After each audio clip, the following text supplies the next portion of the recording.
கர்த்தருடைய பரிசுத்த நாமத்திற்கு மகிமை உண்டாவதாக. தேவன் அருளியப்போ மினிஸ்ட்ரி மூலமாக உங்களோடு தொடர்பு கொள்வதிலும் மகிழ்ச்சி அடைகிறோம்.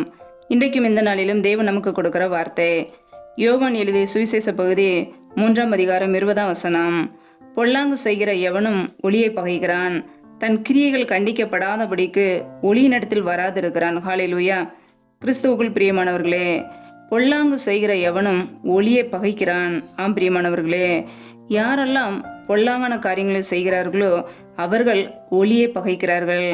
மெய்யான ஒளியாகிய கர்த்தராகிய இயேசு கிறிஸ்துவை பகைக்கிறார்கள். நம்முடைய வாழ்க்கையிலே தேவனுக்கு பிரியமில்லாத பொல்லாங்கான காரியங்கள் காணப்படுகிறதா? பொல்லாங்கு செய்து கொண்டே இருக்கிறோமா?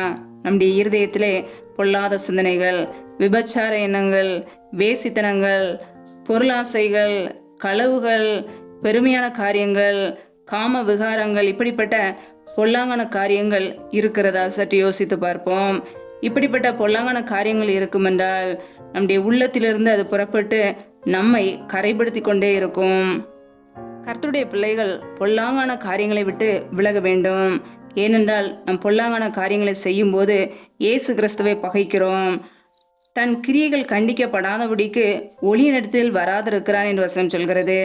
ஆம் பிரியமானவர்களே, பொல்லாங்கான காரியங்களை செய்கிறவர்கள் இயேசு கிறிஸ்துவிடத்திலே வராமல் இயேசு கிறிஸ்துவை விட்டு விலகி வாழ்வார்கள்.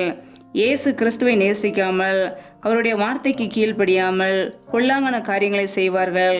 நம்முடைய வாழ்க்கையிலே இயேசு கிறிஸ்துவை பகைக்காதபடிக்கு நம் ஒளியாகிய இயேசு கிறிஸ்துவினிடத்தில் செல்வோம். நம்முடைய வாழ்க்கையிலே ஒருபோதும் இயேசு கிறிஸ்துவை விட்டு விலகி வாழாதபடிக்கு இயேசு கிறிஸ்துவை நாம் சார்ந்து வாழ்வோம். அவரில் நிலைத்திருந்தால் மாத்திரமே நாம் கனி கொடுக்க முடியும். ஒருவன் என்னிலும் என் வார்த்தையை அவனிலும் நிலைத்திருந்தால் கனி கொடுப்பான் என்று சொல்லி இயேசு கிறிஸ்து சொன்னார். ஆம் பிரியமானவர்களே, நம்முடைய வாழ்க்கையிலே இயேசு கிறிஸ்து நமக்குள்ளே இல்லாமல் நம்மால் ஒன்றும் செய்ய முடியாது. நாம் அவருடைய வார்த்தையிலே நிலைத்திருப்போம். ஒளியை பகைக்காமல், இயேசு கிறிஸ்துவை நாம் பகைக்காமல் நம்முடைய வாழ்க்கையிலே இயேசு கிறிஸ்து அண்டை செல்வோம். ஒளியாகிய இயேசு கிறிஸ்துவை சார்ந்து வாழ்வோம். பொல்லாங்காய் தோன்றுகிற எல்லாவற்றையும் விட்டு விலகி வாழ்வோம். இயேசு கிறிஸ்துவை சார்ந்து வாழ்வோம். அவரையே பின்பற்றுவோம். அவருடைய வார்த்தையிலே நிலைத்திருப்போம். நமக்குள்ளே ஆவியின் கனிகள் செயல்படும். ஆவிக்குரிய வாழ்க்கையிலே வாழ்வோம். ஒவ்வொரு நாளும் தேவன் நம்மை ஆசீர்வதிப்பார். பரலோக ராஜ்யத்திற்கு நம் தகுதியுள்ள பிள்ளைகளாக மாறுவோம். ஹல்லேலூயா.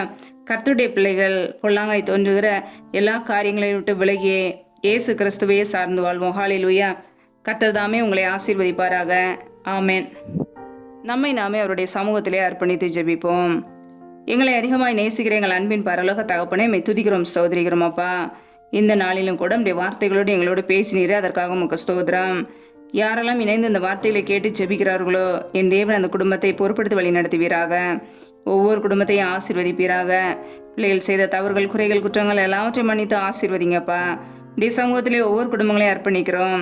எந்தெந்த குடும்பங்களிலெல்லாம் வேலைக்காக ஜெபிக்கிறார்களோ வேலை காரியங்களில் இருக்கிற தடைகளை நீக்கி ஆசீர்வதிங்கப்பா. எந்தெந்த குடும்பங்களிலெல்லாம் தொழில்கள், வியாபாரங்கள் செய்கிறார்களோ வியாபாரத்தை ஆசீர்வதிங்க. கையின் பிரயாசங்களை ஆசீர்வதிங்க. பெருக பண்ணுங்க. மீதம் எடுக்க கிருபதாங்கப்பா. என் தேவன் ஒவ்வொரு குடும்பத்தையும் ஆசீர்வதிப்பீராக. அப்பத்தையும் தண்ணீரையும் ஆசீர்வதிங்க. வியாதி உன்னிலிருந்து விலக்குவினர் வார்த்தையின்படி யாரெல்லாம் பலவீனத்தோடு வியாதியோடு இருக்கிறார்களோ பலவீனங்களை நீக்கி, வியாதியை நீக்கி பிள்ளைகளை ஆசீர்வதிங்க. உயர்த்துங்க. நன்மையினால் அலங்கரிப்பீராக. இந்த இரவு நேரத்தில் இப்படி சமூகத்தில் எங்களை தாழ்த்துக்கிறோம், அர்ப்பணிக்கிறோம் அப்பா. எந்த சத்துருவின் கிரியைகளோ, பொல்லாப்புகளோ, நாச மோசங்களோ, பயங்களோ, மரண பயங்களோ வராதபடிக்கு பாதுகாத்து கொள்ளுங்க. தீமை ஒன்றும் எங்களை தொடாதபடிக்கு இப்படி இரத்த கோட்டைக்குள்ளே வேலையடைத்து பாதுகாத்து கொள்ளுங்க. எந்தெந்த குடும்பங்களிலெல்லாம் திக்கற்ற பிள்ளைகளாய் தனிமையோடு வாழ்கிறார்களோ என் தேவன் அவர்களுக்கு உதவி செய்யுங்கப்பா. திக்கற்ற பிள்ளைகளுக்கு சகாயர் நீர் மாத்திரமே. பிள்ளைகளை ஆசீர்வதிங்க, உயர்த்துங்க. இந்த இரவு நேரத்தில் அப்பா இன்பமான நித்திரையை கொடுங்க. நல்ல சொப்பன தரிசனங்களை வெளிப்படுத்துங்க. வரப்போகிற காரியங்களை குறித்து எங்களோடு பேசுங்க. ஒவ்வொரு நாளும் எங்களை பத்திரமாய் பாதுகாத்து ஜீவனோடு வைத்த கிருபைக்காக, அன்பிற்காக நாங்கள் உமக்கு நன்றி செலுத்துகிறோம். சமூகத்தில் எங்களை தாழ்த்துகிறோம், அர்ப்பணிக்கிறோம் அப்பா. தொடர்ந்து அதிகாலையில் எழுந்து நம்முடைய சமூகத்திலே காத்திருக்க புதுபலனை பெற்றுக்கொள்ள அர்ப்பணிக்கிறோம். எங்களோடு கூட இருந்து எங்களை ஆசீர்வதிங்க, உயர்த்துங்க, பாதுகாத்து கொள்ளுங்க. எல்லா துதிகன மகிமையெல்லாம் ஒருவருக்கே செலுத்துகிறோம். இயேசு கிறிஸ்துவின் மூலம் ஜெபிக்கிறோம் எங்கள் ஜீவனுள்ள நல்ல பிதாவே. ஆமேன். கர்த்தர் தாமே உங்களையும் உங்கள் குடும்பங்களையும் ஆசீர்வதிப்பாராக. ஆமேன். Thanks for watching. Please subscribe our channel. Click the like and share. Click the bell. God bless you.